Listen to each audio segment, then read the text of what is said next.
5 years. That's how long I'd been with Emily, my fiancée, with nearly 3 of those years spent planning our future together. Everything seemed on track, or so I believed. We had a wedding date locked in, venues reserved, and I was under the impression we were building toward the same goal. Turns out I misread the situation entirely. About 2 months ago, Emily dropped a bombshell. She announced she was heading to Europe with her college buddies for what she described as a once-in-a-lifetime adventure. I didn't mind. I mean, who am I to stop her from enjoying time with her friends? I even offered to drive her to the airport, carried her luggage, gave her a quick hug, and told her to have the time of her life. That's when she hit me with it. Right there, as we approached the security checkpoint, she casually mentioned we should take a break. No warning, no sit-down conversation, just those words tossed out like they were nothing. I was stunned. A break? What did that even mean? Before I could process or ask her to clarify, she was already moving through the line, waving goodbye with a smile. I stood there, dumbfounded, then got back in my car and drove home, convincing myself it was just a weird, spur-of-the-moment comment. Maybe she was nervous about the trip, but when I tried calling her later to check in, blocked. Texts? Blocked. Social media? Blocked. It was like I'd been erased from her life in an instant. That's when it hit me. This wasn't a casual remark. She meant it. For days, I held out hope. Maybe she'd cool off, realize how ridiculous this was, and reach out. But after a week of total silence, I'd had enough. I wasn't going to be the guy waiting around for someone who could cut me off without a second thought. So I made a decision. The wedding was off. It felt right, like reclaiming my dignity. Why should I stay committed to someone who could walk away so easily? I cancelled everything. The venue, the caterers, the decorations. I even scrapped our plan for her to move into my place after the wedding. She could sort out her own living situation when she got back from her dream trip. Weeks passed without a word from her. No calls, no messages, nothing. Then, out of the blue, she called me from a number I didn't recognize. She was all cheerful, giving me her flight details like I was supposed to be waiting at the airport with open arms. I let her talk for a moment, then said, "Why are you telling me this?" The silence on the other end was deafening. She stammered, clearly caught off guard, but I didn't let her get a word in. I blocked the number and moved on. Or so I thought. That same day, I decided it was time to set the record straight. We had a group chat with our mutual friends and family, so I posted a brief message, just letting everyone know the wedding's off and so is our relationship. I didn't expect the flood of reactions that followed. People were shocked, bombarding me with questions. I explained everything, how Emily declared a break without discussion, blocked me for weeks, and left me in the dark. Most people were supportive, some even furious on my behalf. It felt good to know I wasn't alone in thinking her actions were out of line. Around mid-afternoon, Emily finally joined the group chat. She asked me to call her privately to talk things over. I wasn't interested. If she had something to say, she could say it in front of everyone. She didn't like that, insisting it was a private matter. But she'd made it public the moment she ghosted me. She sent a few more messages, but I kept my responses short and firm. By evening, she was pleading for me to pick her up from the airport so we could work things out. I shut it down. That was your choice, not mine. And I meant every word. Part of me kept hoping for an explanation that would make sense of her behavior. Maybe there was a misunderstanding, a reason for all this. But as the days passed, I realized there was no grand revelation coming. She'd made her choice, and I had to accept it. So I focused on moving forward. I untangled our shared accounts, changed my apartment locks, and started planning a trip of my own. If she could jet off to Europe for 6 weeks, I could take some time for myself too. It was time to prioritize me. I thought things would calm down after I made my stance clear, but Emily wasn't done trying to rewrite the narrative. A few days later, I got a message from our mutual friend Tara. Tara's always been straightforward, so I was surprised when she seemed hesitant. She sent me a screenshot from a group chat I wasn't part of, where Emily was spinning a story about how I overreacted. According to her, she was overwhelmed by wedding planning and needed space to think. She even claimed she didn't mean to block me for so long and that I should have understood her need for a break. I couldn't believe the audacity. She ghosted me for weeks, then tried to paint me as the unreasonable one.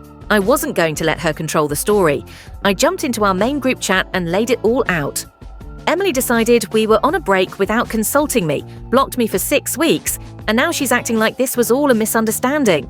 I cancelled the wedding because I deserve someone who respects me enough to communicate. The response was immediate. Friends and family backed me up, calling her actions unfair. Emily stayed quiet for a bit, then posted some vague excuse about not realizing how her actions would affect me. No real apology, just damage control.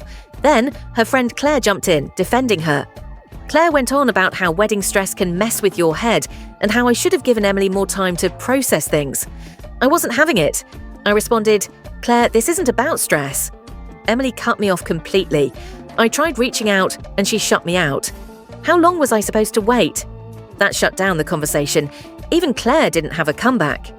A couple of days later, Emily's brother, Matt, called me. I always got along with Matt, so I thought maybe he was just checking in. Nope. He started questioning why I cancelled the wedding without talking to Emily first. I explained, "Matt, she blocked me." How was I supposed to talk to her? He didn't have an answer but kept pushing, saying Emily was heartbroken and I should have waited. I told him I wasn't going to keep defending my decision. Emily made her choice and I made mine. I ended the call before it could spiral further. That night, Emily sent another message, another half-hearted apology that tried to spread the blame. I didn't respond. I blocked her again, determined to cut off the drama for good. I was starting to see the bigger picture. I dodged a bullet.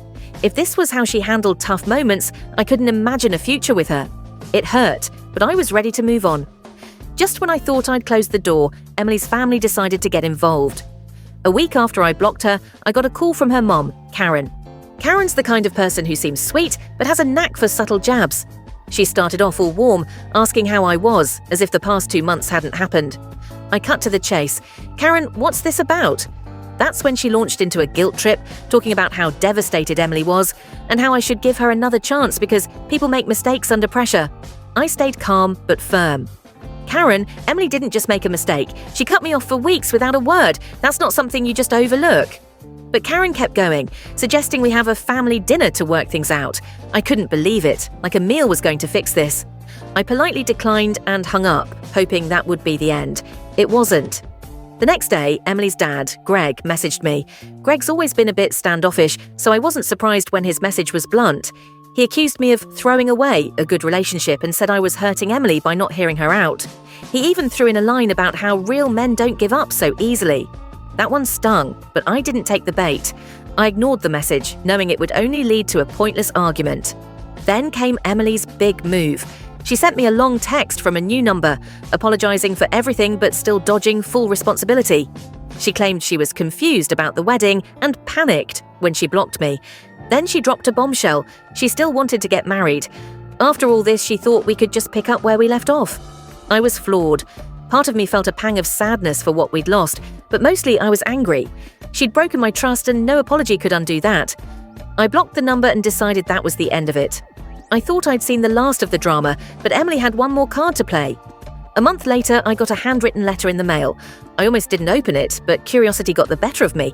It was from Emily, pages of her pouring out her heart, saying she missed me, regretted everything, and wanted to meet up to start over. Then came the part that made my blood run cold. She mentioned she still had a key to my apartment. I'd changed the locks early on, but the fact that she thought she could just waltz back in unnerved me. The letter went on about how she'd already booked couples counselling sessions, assuming I'd go along with it. The nerve of it all.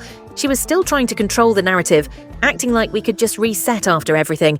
I was done. I wrote her back, keeping it short and final. "We're done. No counselling, no second chances. Return the key and move on." I sent it and hoped that would close the chapter. But Emily wasn't finished. A week later, another letter arrived, this one shorter. She said she understood my decision but still wanted to talk. Then she casually mentioned she'd driven by my apartment a few times and noticed I wasn't home. That crossed a line. I wasn't about to let this escalate into something creepy. I contacted my landlord about adding security cameras and made sure my place was locked down. Then, the final blow. My mum called to tell me Emily had shown up at her house, unannounced, trying to get her to convince me to reconsider. I was livid. She was now dragging my family into this mess. Thankfully, my mum shut her down, telling her to respect my decision and move on. That was the last straw. I filed for a restraining order. It wasn't something I wanted to do, but I needed to protect myself and my family. Once Emily was served, the contact stopped. No more letters, no more visits, just silence. Looking back, this whole ordeal taught me a lot. I learned to stand up for my boundaries, even when people tried to guilt me into backing down. I learned that trust, once broken, isn't easily rebuilt. And most importantly, I learned that moving on means protecting your peace no matter what it takes. I'm finally free from the drama, and I'm ready for whatever comes next, no looking back.